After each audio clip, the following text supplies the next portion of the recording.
How can I help you? Right. You're a member of the Norvell family. In that case, you must be here to pick up those writing supplies. Is that correct? Wonderful.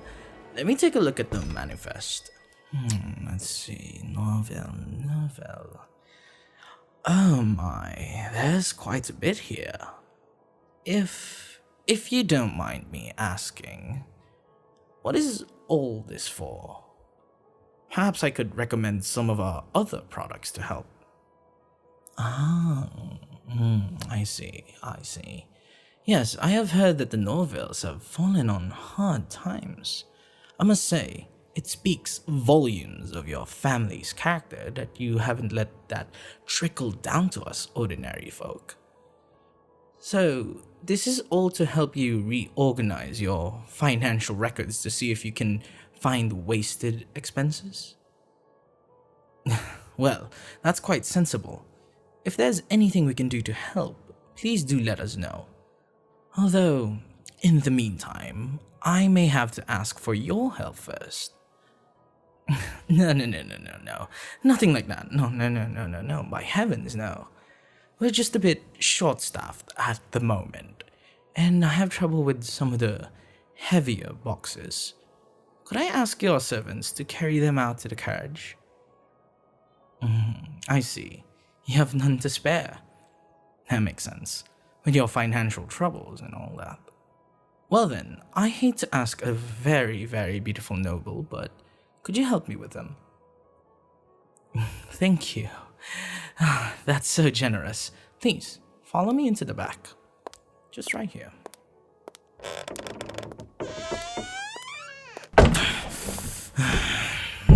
Shh. No. Stay quiet. I'll knock you out if I have to. You recognize me just by the sound of my voice then. I must have made quite an impression on you. I suppose that was bound to happen. You don't easily forget the voice of someone who held a knife to your throat. I'm glad I decided to disguise it. What do you think of the disguise? I guess it was good enough to fool you. Oh, please. It's not even my best work. One time I had to disguise myself as a literal child. Now that one was a challenge. As for why I'm here posing as a storekeeper, well, there are a few reasons. The first reason is that I wanted to let you know that I'm still keeping an eye on you. You've done well not to tell anyone about our meeting, but you're starting to get a little bold with your questions about the Blankmont family. Never forget, you mustn't let anyone realize that you and I are affiliated. Not unless you join the Blankmonts. I've never forgotten about that. Well, of course. I could have just snuck into your room again to talk to you about this. If I were some rank amateur, of course. Any decent assassin won't ever use the same approach twice. It's a good way to get caught, darling. I doubt you would set any kind of trap for me. And I really doubt that any trap you set would actually catch me. But there's no reason for me to be careless. No. I'm afraid I haven't had much luck in finding some other arrangement. I've pursued many possibilities, but I keep arriving at the conclusion that so long as you remain a part of the Norvale family, you will be a threat to the Blankmonts. It's quite the conundrum. Sometimes I wish that you weren't so competent. But then I realize that if that were the case, I likely wouldn't have fallen for you in the first place. And as easy as it would have made things for me, I can't say that I regret falling in love with you. For the longest time, the only only thing in my life was my career as an assassin. It feels, how should I say this, liberating to have another goal now. Something else to turn my attention to. Of course not. I haven't given up yet. If at all possible, I want to find a way to make this work for the both of us. Kidnapping you doesn't strike me as a very good way to begin a relationship, right? Speaking of which, I was thinking that perhaps I didn't give you the best impression of me last time. Yes, of course, yes. Yeah. The death threat was the main issue. It was an empty threat. But I imagine that provides little comfort, doesn't it? I made you feel unsafe in your own home. Your own bedroom. That's the sort of thing that can stay with a person. And though I don't see how else I could have done it, I regret it nonetheless. But aside from threatening you, I feel that I've only presented one side of me to you. My professional side. I just want you to know that while I am an assassin, I'm not just an assassin, darling. I have other aspects to my personality. I'll confess, even at the best of times, I'm not always especially expressive. When you make a living by killing, you start to feel a bit numb to things. But still, I do like to laugh from time to time, and I have my own pastimes. So, although I'm still looking for solutions, I would like to have the chance to show you a slightly more personable side of me. Perhaps if I can successfully woo you, you'll decide to come over to my side willingly. That would solve everyone's problems all at once.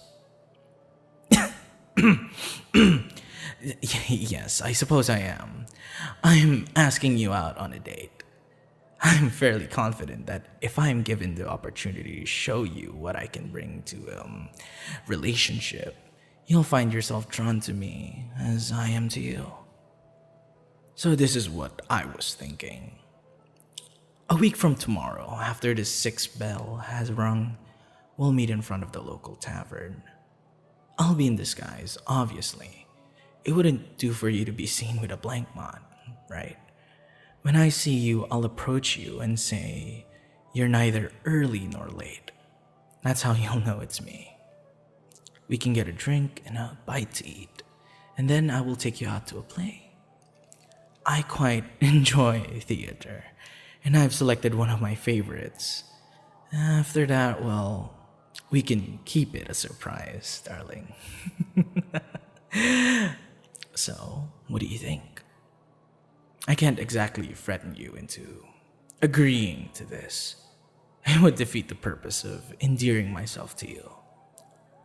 All I can do is to convince such a pretty girl like you and promise you an enjoyable evening. I suppose you need incentives. You could consider it to be a chance to woo me back. I don't find it very likely, but perhaps you could convince me you're worth abandoning the blank mons after all. Oh, so you don't need convincing, do you? Well, that's quite flattering. In that case, thank you for giving me a chance. Oh, God. I feel a little bit silly. I'm supposed to be a hardened killer, but I feel just a bit giddy that you agreed to a date. Maybe it's because it's new territory for me. I've been in relationships before, but only ever as part of a cover. Usually to extract information or get close to someone. So while I'm not inexperienced, this will be my first real date. I suppose I'll really have to put my heart into this one, huh? I've always done just enough to be appealing to my dates, trying to go above and beyond for someone. That's going to feel really, really strange and absurd. Oh, well, that's sweet, isn't it? It makes me happy that you feel excited as well. I must say, I wasn't expecting you to be quite so, amiable after last time. I mostly just pushed my feelings onto you and made it your problem. True, I did spare your life, but that's rarely considered a noble thing. I've spared a small number of people, or at least tried to, but they have always responded by attacking me or trying to expose me. I'm very grateful that you're different. Well then, it seems that we'll be seeing each other again very soon. I have to leave very soon, I'm afraid. The store owner will be back from the errand I tricked him into a few minutes ago. When he gets back, I'll need to be gone, or he'll have some questions for me best left unanswered. Right, the boxes. Sorry, I don't have the time to help you with those. You can wait for the owner if you like. But just before I go, just keep an eye out. If you were very vulnerable today, once again you were fortunate that I don't wish you harm. Remember, darling, you're a noble. I may not be the only assassin you ever encounter. I couldn't stand the thought of you being killed. God.